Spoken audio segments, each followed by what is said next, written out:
Some people argue Suboxone and methadone are just legal heroin, but advocates say there is proof medication-assisted treatment is saving lives and fighting addiction. But back in the day, if I knew that you had overdosed on it, I would want some of that because that meant it was good stuff.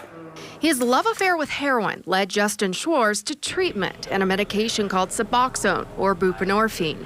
It's an opioid used to treat addiction by curbing withdrawal symptoms and blocking the effects of other opiates. It gets rid of that craving, and so it allows them to focus on their life again and then focus on whatever behavioral changes that they need to make so that they don't use again.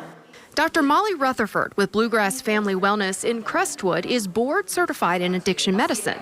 She treats everything from nicotine to heroin addiction using a variety of methods, including Suboxone, methadone, and counseling. We know that patients who take buprenorphine or even methadone are half as likely to die than people who go through some other kind of recovery, abstinence-based recovery. She says those patients are also half as likely to relapse. A person who's in the throes of active addiction, their brain's not working properly. They cannot, nobody would choose to be driving and inject themselves and, overdose in front of their child, for example. Nobody would ever choose to do that in their right mind. It's definitely a disease. So by treating them with this medication, they're stabilized. It's amazing.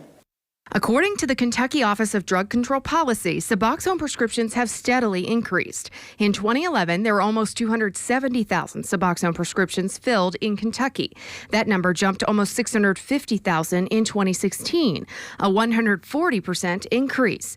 But there is a downside to this type of treatment. As an opioid, it has addiction potential. I started selling my Suboxone to do heroin because I didn't want to be clean then. I thought I did, but I didn't know how to be clean or what clean even meant. I needed to be taught that. I had no clue what that meant.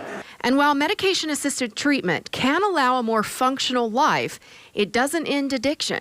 If you have to get up and wait in line at a methadone clinic, it's probably you're still addicted. You're not dealing with the addiction. You're just dealing with the symptoms of withdrawal. Schwarz was able to get off the Suboxone and into recovery at the Healing Place. He will celebrate 2 years of sobriety this summer. If I was going to be a productive member of society, I was going to have to do that clean and sober. I couldn't rely on something or somebody or a doctor or a prescription. Like, the power had to come from somewhere else. And that's what the Healing Place taught me. And while Schwarz was not successful with Suboxone, statistics show many patients who are lead normal and healthy lives while on the medication. For those on Suboxone, regular and random drug tests are given to patients, and the DEA oversees Suboxone doctors and randomly audits offices.